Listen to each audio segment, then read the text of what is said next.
दोस्तों श्रीलंका में लॉकडाउन लग गया है, बांग्लादेश में लॉकडाउन लग गया है, भूटान में लॉकडाउन लग गया है, पाकिस्तान में लॉकडाउन लग गया है, फिलीपींस में लॉकडाउन लग गया है, कंबोडिया में लॉकडाउन लग गया है, म्यांमार में लॉकडाउन लग गया है, इजिप्ट में लॉकडाउन लग गया है, केन्या में लॉकडाउन लग गया है, न्यूजीलैंड में लॉकडाउन लग गया है, स्लोवेनिया में लॉकडाउन लग गया है, लाओस में लॉकडाउन लग गया है। दोस्तों इन सब देशों में एक लॉकडाउन लग चुका है और भारत में कैसा लॉकडाउन लग सकता है, भारत की स्थिति क्या है, हम इस वीडियो में समझेंगे और इन देशों को भी मैं समझाऊंगा कि इन देशों में कैसा लॉकडाउन लगाया गया है।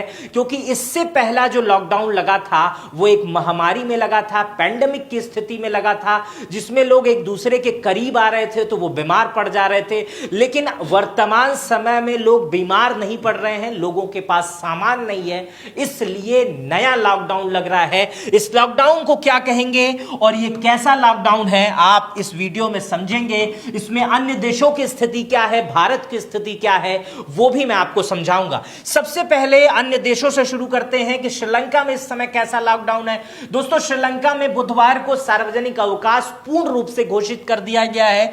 वाहन ईंधन की समय सीमा तय कर दी गई है, मतलब इतने टाइम से इतने टाइम तक ही पेट्रोल मिलेगा और प्रत्येक गाड़ी पर एक निश्चित मात्रा में ही पेट्रोल मिलेगा। जैसे आप बाइक लेके जाएंगे तो भारतीय रुपए में आपको 200 का ही पेट्रोल मिलेगा, कार लेके जाएंगे तो आपको 1000 का पेट्रोल मिलेगा। श्रीलंका में ऐसी स्थिति है। और बांग्लादेश में जो है वो 8 मार्च से ही रेशनिंग शुरू कर दी गई थी, क्योंकि वहां तेल की और कमी है, ऑनलाइन क्लासों पर वहां जोर है और 5 घंटे की बिजली कटौती है और 4 सरकारी उर्वरक संयंत्र जो है वो बंद कर दिए गए हैं। भूटान में भी इसी तरह की स्थिति है। दोस्तों डिब्बे में ईंधन की बिक्री पर पूर्ण रूप से प्रतिबंध है। भारत में तो बहुत पहले से है, आप देख रहे होंगे कुछ देर पहले दैनिक भास्कर ने और अन्य न्यूज चैनलों ने भी खबर की है कि गोंडा, सिद्धार्थनगर जो पिछड़े इलाके हैं वहां पर लोग डिब्बा लेके खड़े हैं और कह रहे हैं हमें पेट्रोल दीजिए, डीजल दीजिए, और वहां के पेट्रोल पंप पे बड़ी बड़ी लाइनें लगी हुई हैं, ये आप देखे होंगे। पाकिस्तान में इस समय जो स्थिति है लॉकडाउन की वो 4 दिन का कामकाज है, 3 दिन का अवकाश है। सरकारी कर्मचारी 50% वर्क फ्रॉम होम पर हैं।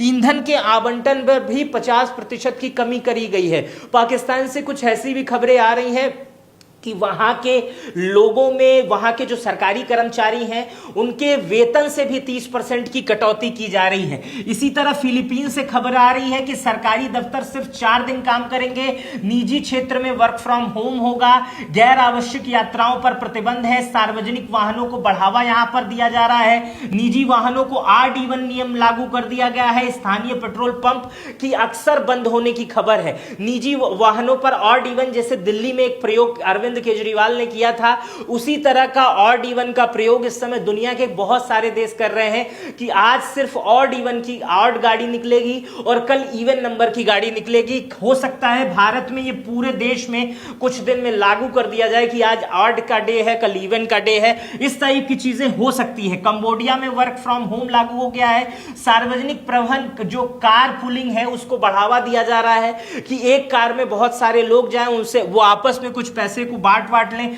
1/3 पेट्रोल पंप कंबोडिया में लगभग बंद हो गए हैं। दोस्तों इसी तरह म्यांमार की भी स्थिति है। म्यांमार में RD1 लागू हो गया है। स्थानीय पेट्रोल पंप की बंद होने की अक्सर पेट्रोल पंप की खबरें हैं। गैर आवश्यक यात्राओं पर म्यांमार ने पूर्ण रूप से प्रतिबंध लगा दिया है। इजिप्ट की स्थिति भी यही है। मॉल, रेस्टोरेंट, दुकान जल्द ही बंद हो रहे हैं। सरकारी इमारत 6 बजे तक बंद हो जा रही है। रोशनी वाले विज्ञापन जो बड़े बड़े होल्डिंग्स लगते हैं उसे बंद कर दिया गया है कि बिजली की बचत हो। केन्या में भी ईंधन की रशनिंग शुरू हो गई है। निर्यात पर जो प्रभावी प्रतिबंध है वो लगा दिया गया है। न्यूजीलैंड में भी न्यूजीलैंड की सरकार ये विकल्प खोज रही है कि एक दिन बंद कर दिया जाए सब कुछ, हफ्ते में 1 दिन का लॉकडाउन हो, हफ्ते में एक दिन गाड़ी न चलाने के विकल्प पर प्रयास किया जाए। न्यूजीलैंड से खबरें आ रही हैं कि वहां पर 1100 फ्लाइटें रद्द कर दी जा रही हैं प्रत्येक दिन। और भारत सहित दुनिया भर से ये खबरें आ रही हैं क्योंकि फ्लाइट में डालने वाला ईंधन भी खत्म हो रहा है, इसलिए दुनिया के बहुत सारे देश अपने हवाई जहाज, अपने एयरलाइंस को सीमित कर रहे हैं, बंद कर रहे हैं, रद्द कर रहे हैं। इसी तरह स्लोवेनिया से भी खबर हो रही है, यहां पर भी ईंधन की रशनिंग है और कार के लिए हफ्ते में सिर्फ 30 लीटर का पेट्रोल ही दिया जा रहा है। इसी तरह लाओस की भी स्थिति है, यहां पर भी work from home, remote meeting और जो रोटेशनल वर्कशीट की शुरुआत यहां पर भी कर दी गई है कि आज ये काम करेंगे, कल वो काम करेंगे। अब ये इन देशों की स्थिति आपने देखी दोस्तों। अब आप समझिए कि भारत में कैसा लॉकडाउन लग सकता है, क्योंकि प्रधानमंत्री मोदी ने भी संसद में इस बात को कहा, लॉकडाउन जैसी स्थिति आ सकती है, देश में इस समय स्थिति ठीक नहीं है। इस तरह की बातें प्रधानमंत्री मोदी ने संसद से कही थी, इसलिए लोग और ज्यादा इस समय इस चीज से दिख रहे हैं, परेशान दिख रहे हैं, चिंतित दिख रहे हैं। तो मैं आपको बता दूं कि भारत में वैसा लॉकडाउन नहीं लगेगा जिस तरह का लॉकडाउन इससे पहले लगा था, क्योंकि वो पैंडेमिक था, वहां बीमार लोग पड़ रहे थे, एक दूसरे के पास जब जा रहे थे तो उन्हें बीमारी हो जा रही थी, कोरोना हो जा रहा था। लेकिन भारत में एक कंट्रोल्ड लॉकडाउन लग सकता है, एक नया लॉकडाउन आएगा जिसका नाम होगा लगभग कंट्रोल्ड लॉकडाउन। ये मेरे मन की उत्पत्ति है, इसको कंट्रोल्ड लॉकडाउन भी कहेंगे। और इस कंट्रोल्ड लॉकडाउन में सरकारी व्यवस्थाएं बंद नहीं होंगी, बल्कि जरूरी चीजें चालू होंगी और गैर जरूरी चीजें जो हैं वो सीमित हो जाएंगी। जरूरी चीजें चालू होंगी, गैर जरूरी चीजें सीमित हो जाएंगी, बंद कुछ भी नहीं होगा। इसमें पेट्रोल डीजल पर असर पड़ेगा, प्रति वाहन लिमिट तय हो सकती है, जैसे अन्य देशों में कर दी गई है। प्रति वाहन लिमिट तय हो सकती है, जैसे आप पेट्रोल पंप पे अपनी बाइक लेके जाओगे, आप कहोगे मुझे 500 का तेल दो, लेकिन वहां पर निर्धारित है कि भैया यहां पर सिर्फ 200 का तेल ही बाइक में डाला जाएगा, कार में सिर्फ 1000 का तेल डाला जाएगा। इसी तरह एलपीजी और गैस सप्लाई पर भी असर पड़ेगा, चूंकि स्टेट ऑफ हॉर्मुज से ही 90% एलपीजी भारत से आता है, कतर से आता है, उसी रास्ते आता है, तो वहां से आ नहीं रहा है। हालांकि स्टेट ऑफ हॉर्मुज से भारत के 3 बड़े जहाज आए भी हैं, लेकिन इस स्थिति में एलपीजी महंगा तो हो रहा है, उसकी ब्लैक मार्केटिंग भी शुरू हो गई है। सरकार ने कंट्रोल लगाने का प्रयास किया है, लेकिन सरकार के कंट्रोल के बावजूद भी खूब ब्लैक मार्केटिंग हो रही है। सरकार भी इस चीज पे रेशनिंग लगा रही है, जो कॉरपोरेट है, जो होटल्स हैं, उन्हें कम दे रही है, घरेलू लोगों को ज्यादा दे रही है। लेकिन भविष्य में इसकी स्थिति ऐसी आ सकती है कि जैसे एक आदमी को 3 महीने तक बुकिंग ही नहीं मिलेगी, आदमी को कहा जाएगा कि आप कम आंच में खाना बनाइए, नए नए तरीके बताए जा सकते हैं। इस तरह एलपीजी को लेकर बातें की जा सकती है। यात्रा में बस ट्रेन की यात्रा सीमित कर दी जाएगी, पब्लिक ट्रांसपोर्ट को बढ़ावा दिया जाएगा, आप अपनी बाइक और कार से कम निकलें, ऐसा सरकार अपील करेगी। और आप इस स्थिति पे खुद आ जाएंगे जब आप एक पेट्रोल पंप पे जाएंगे और पेट्रोल पंप की स्थिति दोस्तों ऐसी रहेगी कि मोहल्ले में अगर 10 पेट्रोल पंप है, एरिया में 10 पेट्रोल पंप है और सिर्फ 2 ही पेट्रोल पंप खुले हैं, तो जाहिर सी बात है वहां लाइन लगी रहेगी। और जाहिर सी बात है वहां जब बाइक पर 200 रुपए का तेल और कार पर 1000 रुपए का तेल निर्धारित हो जाएगा, तो आप खुद ब खुद उतना समय डालकर जब तेल लगाएंगे, डलवाएंगे, तो आप निश्चित रूप से अपनी चीजों को कम करेंगे और वो सारी चीजें करने से परहेज करेंगे जो चीजें आप नियमित दिनचर्या में करते हैं। ऑफिस का समय और काम पर भी असर पड़ेगा। सरकारी दफ्तर वर्क फ्रॉम होम पर आ सकते हैं, आईटी सेक्टर के दफ्तर वर्क फ्रॉम होम पर आ सकते हैं। जिन्हें लाया जा सकता है उनसे अभी से अपील की जा रही है कि आप वर्क फ्रॉम होम पर आओ। स्कूल कॉलेज भी ऑनलाइन हो जाएंगे, ऑफलाइन बंद कर दिया जाएगा। बाजार और रोजमर्रा के जीवन में जैसे किराना, दवा की दुकानें खुली रहेंगी, लेकिन मॉल, सिनेमा और गैर जरूरी चीजें जैसे बार वगैरह ये सब बंद किए जाएंगे। बिजली और ऊर्जा का उपयोग में भी एक बड़ी अपील की जा सकती है, कटौती की जा सकती है बिजली में, और फैक्ट्रियों को जो बहुत ज्यादा बिजली दी जाती है उसमें भी कम किया जाएगा। हालांकि सरकार ने इस विषय पर कहा है कि हमारे पास पर्याप्त कोयला है, हम गर्मियों को भी झेल सकते हैं, लेकिन इस पर भी अपील की जा सकती है। एक नई चीजें हो सकती है, प्रशासनिक चेकिंग हो सकती है, अपील हो सकती है। जैसे कोरोना में बाहर निकलने पे पुलिस पकड़ लेती थी, इस तरह से जब एक ऐलान होगा इस टाइप के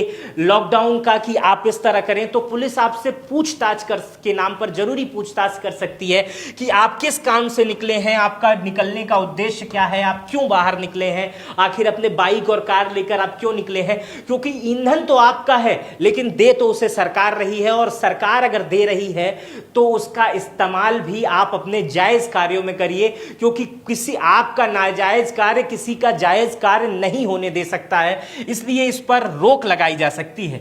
भारत में इस समय स्थिति को समझिए कि भारत में क्या स्थिति है। दोस्तों, मैं कई बार बता चुका हूं कि भारत का जो स्टेट ऑफ हॉर्मुज है, ईरान का जो स्टेट ऑफ हॉर्मुज है, भारत ही नहीं दुनिया का लगभग 20% ईंधन इसी रास्ते आता है। और ईरान इजराइल यूएस के युद्ध की वजह से स्ट्रेट ऑफ हॉर्मुज बंद कर दिया गया है। जो भी इधर उधर से आ रहा है उस पे ईरान जो है वो मिसाइल चला दे रहा है। इसलिए स्ट्रेट ऑफ हॉर्मुज से बहुत ज्यादा हवाई जहाज, बहुत ज्यादा पानी के जहाज नहीं आ पा रहे हैं, मालवाहक जहाज नहीं आ पा रहे हैं, जिसकी वजह से दिक्कत हो रही है। भारत लगभग 60% एलपीजी इंपोर्ट यहीं से करता है और उसका 90% रूट जो है वो हॉर्मुज से ही आता है। मतलब 90% जो हिस्सा है वो हॉर्मुज ही है, जहां से हमारा एलपीजी आता है, कतर से आता है और भी अन्य कई देशों से आता है।